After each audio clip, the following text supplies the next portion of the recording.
Welcome to the Heart-Led Business Show, where compassion meets commerce and leaders lead with love. Join your host, Tom Jacobs, as he delves into the insightful conversations with visionary business leaders who defy the status quo, putting humanity first and profit second.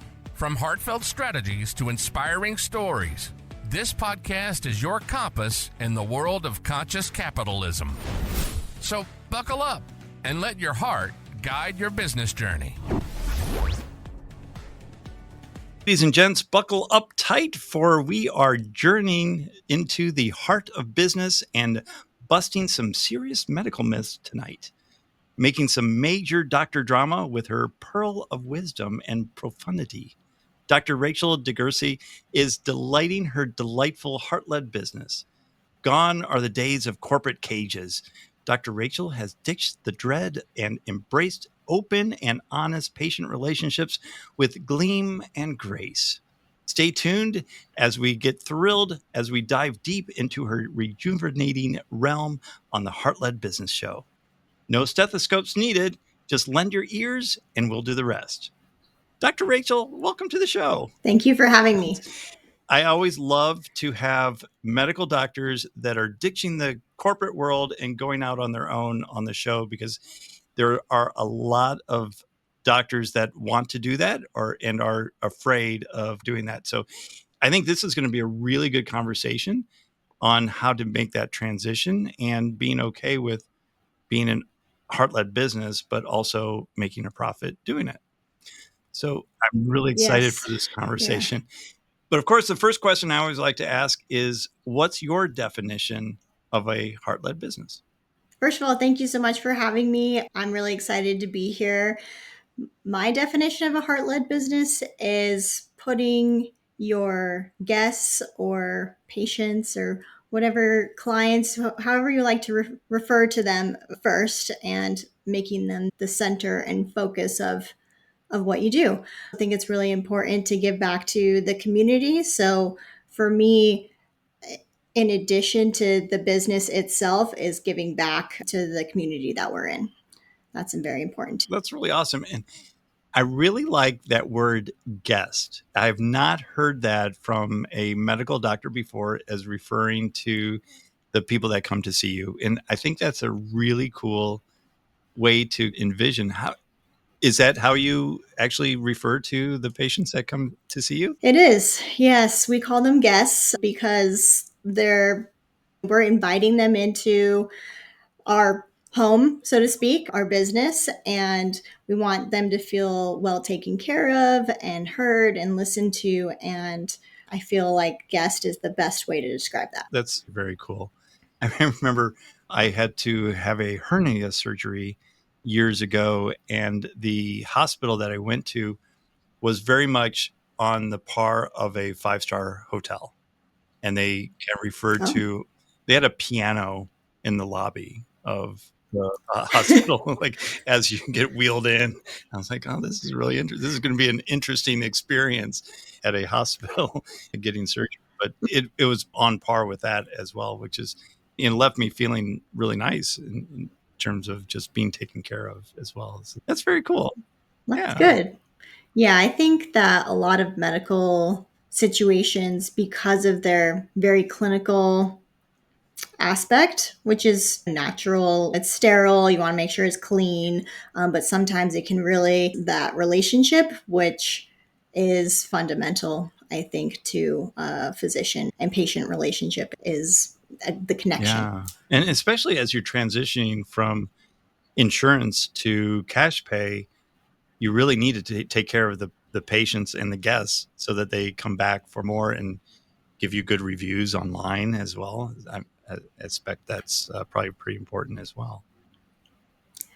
Oh, yes. Very important. It's a little bit of a different mentality when I'm a primary care physician by training of family medicine, and the reviews are important, but ultimately people are going to still come and see you no matter if you have a bad experience with one person, and it's not as much the case here. So it's very important to make that connection and make everybody feel well taken care of. Yeah. Why do you think that with traditional medicine, where we have a PCP, that or primary care physician, that kind of we're assigned to by insurance, why do you think that the mentality is, I just have to go to the same one, I can't switch? What do you think is driving that? Um, Probably tradition. In early medicine, the patient, they couldn't even question the doctor. The doctor just told you what to do, and that's what you did. Now, whether you actually followed it or not, that's your choice. But to ask a question back about maybe you'd feel uncomfortable about that choice, or ask follow up, are there any other options? That just wasn't ever done in the 50s or 60s. It was like the monarch of your healthcare journey, and what they said went. And for better or worse, that's changed a lot. But I still feel like a little bit of that mentality is there, that people go into a lot of doctors' office expecting to wait a long time and maybe have an uncomfortable experience on some aspect. And they also don't know how much they're going to be paying for it. And it's just a lot of uncertainty and confusion and fear sometimes, which yeah, honestly, from a physician point of view, that's not our intention, but that's more of the corporate or the setup of the actual office that leads that. Yeah, yeah, and I think that's a shame as well, because, like you said, it doesn't have to be that way. But let's shift gears a little bit. Tell us a little bit about your business now and what inspired you to have a heart-led business. So I own a med spa. It's called Pearl Skin and Body Rejuvenation. And basically what that is, non-surgical cosmetic procedures, because there is some confusion about what is a med spa. So we don't do like massages, or you don't have like a woo-woo experience. You're not going to get like the fronds slapped against you or seaweed wrap. None of those things here. But basically, if you have a cosmetic concern, then we can address that from a non surgical perspective. We do injectables, skincare, weight loss, body contouring, skin tightening. So, a wide variety of things are available where you don't have to have surgery for. Okay. So, what's the difference? Because I've heard the two different phrases before: cosmetic practitioner and plastic surgeon. What's the difference between the two? Mm-hmm. So, a plastic surgeon is a medical doctor. So, has gone to medical school, done a surgical residency or a plastic surgery residency. You can approach that a couple different ways. And then they do primarily surgical cosmetic procedures. So, facelifts, tummy tucks, liposuction, those kinds of things are all their bread and butter. Now, sometimes a plastic surgeon will have a med spa attached to it. That's becoming very popular, where they, have their non-surgical cosmetic procedures done as well, a way for them to keep everything all in one space. And a lot of times people do have better outcomes from surgery if they do the non-surgical things either before or after. Everybody's facelifts looks better if you have good looking skin. It makes sense. And then like a aesthetic practitioner or cosmetic practitioner is somebody who is in that med spa setting, non-surgical setting. It doesn't necessarily have to be a physician, although legally med spas are overseen at least by a physician, to have a physician medical director. But sometimes a aesthetic practitioner will be like a PA or nurse practitioner, or even like an RN. A little bit, definitely less skill technically than a plastic surgeon. Okay. And less invasive as well. So tell me about the transition that you went through to go from being a family medical practitioner to having a med spa. What was that like for you? It was a big challenge that I'm still learning how to grapple with. But basically, I, in my family medicine practice, was part of a multi specialty group, independent group that was owned by the physicians. They decided to sell their business. Very common.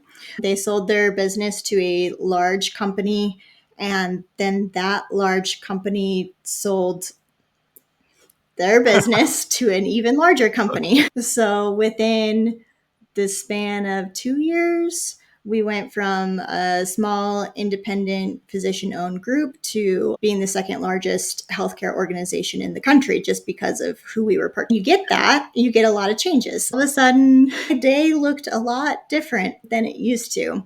And I was very happy with my day. I saw 18 patients a day. I spent 30 minutes with everybody. If somebody needed more time, I could do that. And I was very okay with that.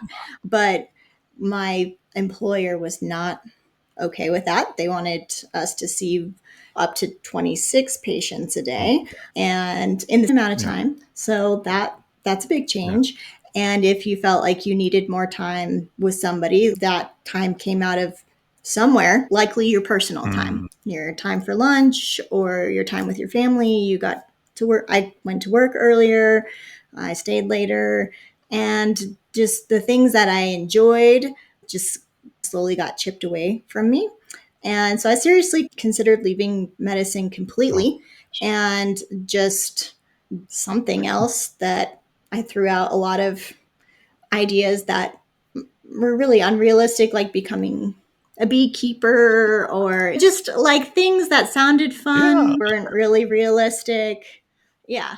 And several of my colleagues told me, they're like, you should consider opening a med spa. And at first I laughed it off. Oh, that's funny. Could you imagine me in a med spa? I don't know. I'm talking about raising alpacas over here, and you're suggesting a med spa.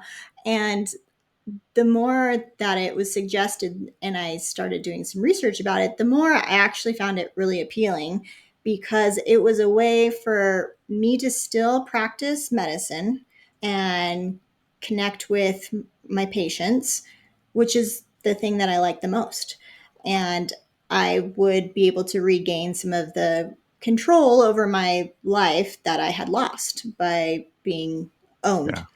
I did a lot of education, a lot of training, a lot of things in my spare time before I actually opened my doors. And for 3 years, almost about 2.5 years, I worked both family medicine and at my med spa. So I did 7 days a week. The days that I wasn't at doing family medicine, I was here just trying to build up my practice as much as possible before I left.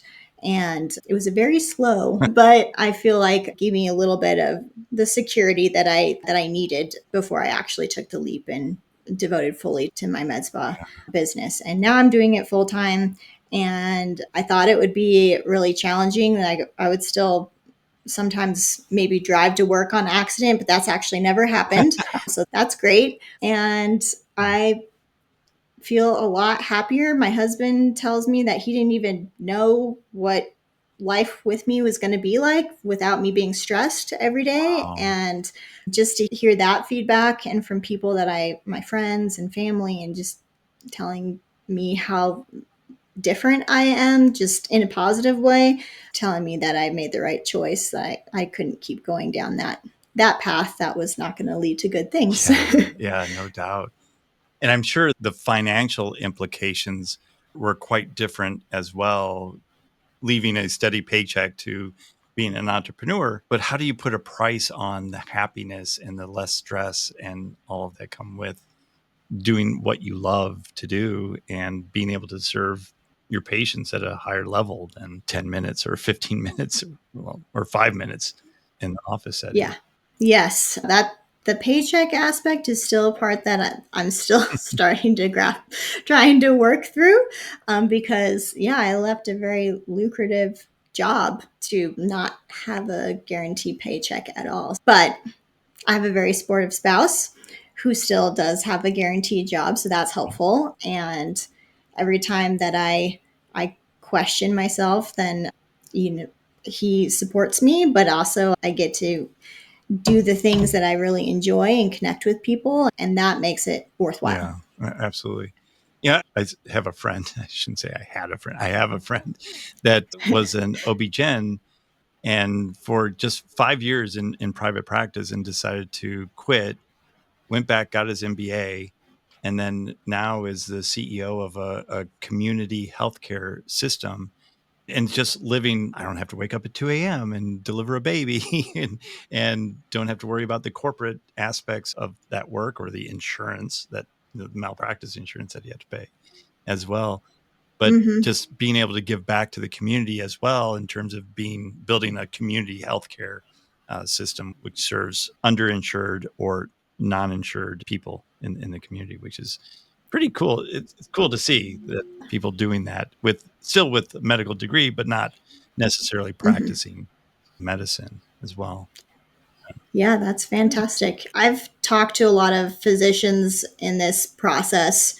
I'm part of several physician groups, and there's a lot of that burnout happening, and nobody goes to medical school because they're like, "Oh, I love dealing with insurance," or they don't go into it for the money. And honestly, they don't teach us about the business side of medicine. You just go through your training and you learn all of your things that are important for taking care of people, and then you just go out into the world, and it's totally different than what you expected it to be. And it's quite shocking to devote over a decade of your life to something and have it not be what you thought it was going to be.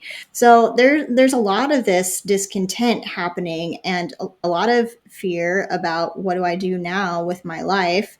And the nice thing about being a doctor is that fundamentally you're a professional student. You can do almost anything with that. It just takes a little bit of courage and support, and you know, finding something that you do love. Yeah. So you had mentioned too that as part of your practice, you like to give back to the community as part of being that heart-led business. So what is it that you do for the community in terms of giving back?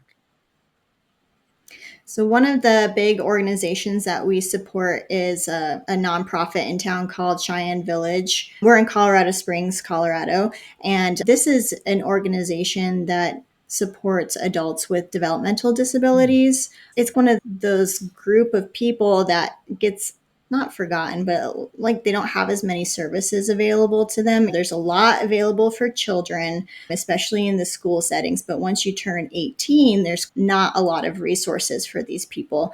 And their mission is really to support them and help them be as independent as functionally possible, whatever their highest level of independence is. So they, help provide housing for them. And then also if they need caregiver support, then they also provide that. Sometimes it's 24/7 support, and sometimes it's just a person living in an apartment and they check in on them like once a day or once a week and just make sure they're paying their bills and taking their medication, and then also help develop life skills so that they can be more independent. It's an organization that we support both financially and then with in-kind donations for their fundraisers that they do. Oh. And a group that we support quite a bit. And then some other like peripheral organizations that have similar missions, like we also support them in their fundraising attempts. That's the main one that we work with. Yeah, that's really great.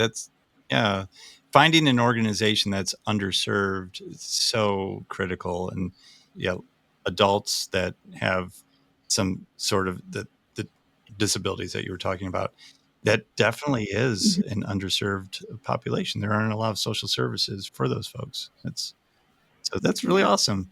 And what a great way of giving back, in terms of when they have silent auctions and giveaways like that. Then a day at a med spa and let's go get some Botox and a laser treatment and body sculpting. It's a win for everybody Exactly. at that point. Absolutely. A lot of these people are caregivers who are going to these events, and they don't spend a lot of time taking care of themselves. They take care of other people a lot. So we also get to take care of some people that maybe don't prioritize themselves all the Yeah, time. no, that's awesome. That's really great.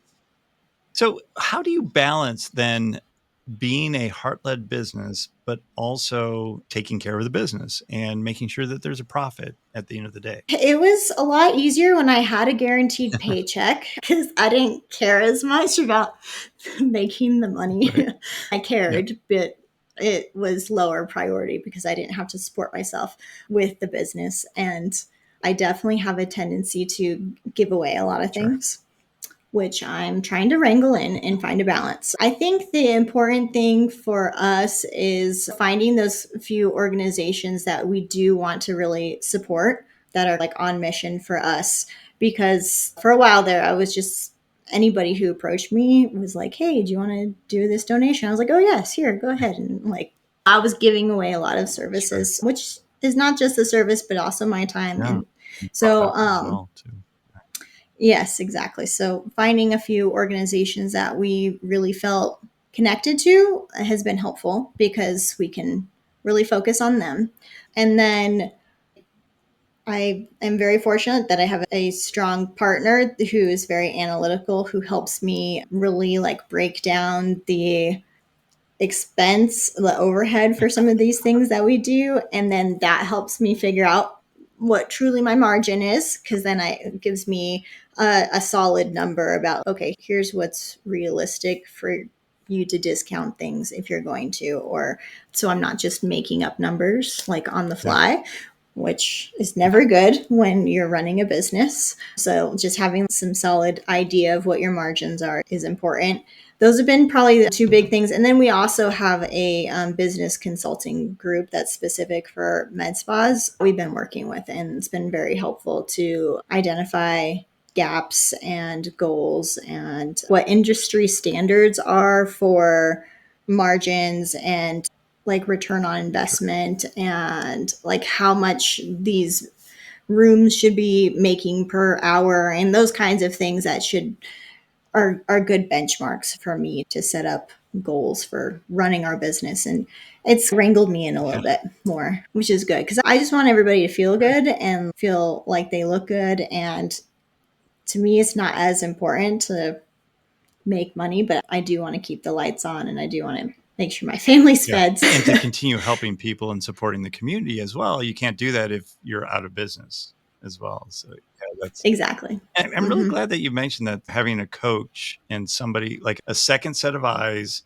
to look at the business and give you some advice. Because for me, when I first started my fitness business, I didn't have that.